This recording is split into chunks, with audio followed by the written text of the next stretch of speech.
दोस्तों, अब से कुछ समय पहले हम अपनी नौसेना के लिए एक ऐसे डिफेंस सिस्टम को बनाकर तैयार कर रहे थे जो कम दूरी से टारगेट को काफी आसानी से मारकर गिरा सके। अब जब ये डिफेंस सिस्टम बनकर तैयार हो गया है, ये डिफेंस सिस्टम उम्मीद से भी दुगना शक्तिशाली बनकर तैयार हुआ है। अब ये नया डिफेंस सिस्टम शॉर्ट रेंज की जगह पर मीडियम रेंज के टारगेट को भी हिट कर रहा है। दरअसल डीआरडीओ हमारी नौसेना के लिए VLSRSAM यानी कि vertical launch short range surface to air missile system को बनाने में लगा हुआ था।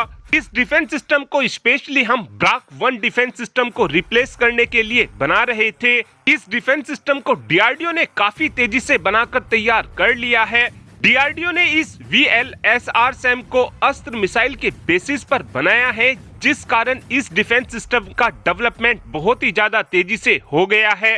डीआरडीओ ने अस्त्र मिसाइल के थ्रस्टर में कुछ बदलाव कर इस डिफेंस सिस्टम को बनाकर तैयार किया है, क्योंकि अस्त्र मिसाइल एक एयर टू एयर मिसाइल है। हमको इस मिसाइल को एयर टू सरफेस ऑपरेशन के लिए बनाकर तैयार करना था, इसीलिए ही डीआरडीओ ने इस मिसाइल के थ्रस्टर में कुछ बदलाव किए थे ताकि हमारा VLSRSAM surface to air operation को अंजाम दे सके।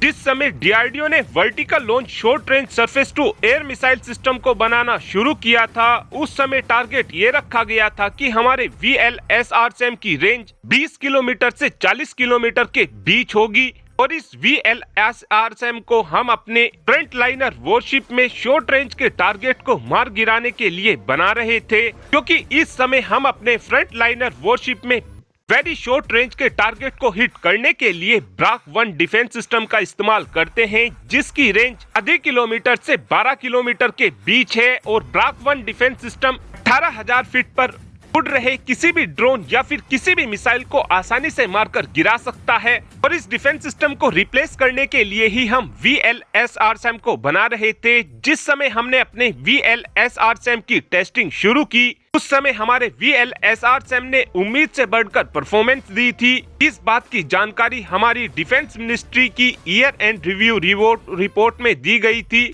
और इस टेस्टिंग के दौरान हमारे VLSRSAM की रेंज 80 किलोमीटर के आसपास पाई गई थी और VLSRSAM की इतनी ज्यादा रेंज के बढ़ने के पीछे अस्त्र मिसाइल में लगने वाले सॉलिड फ्यूल रॉकेट मोटर को बताया जा रहा है।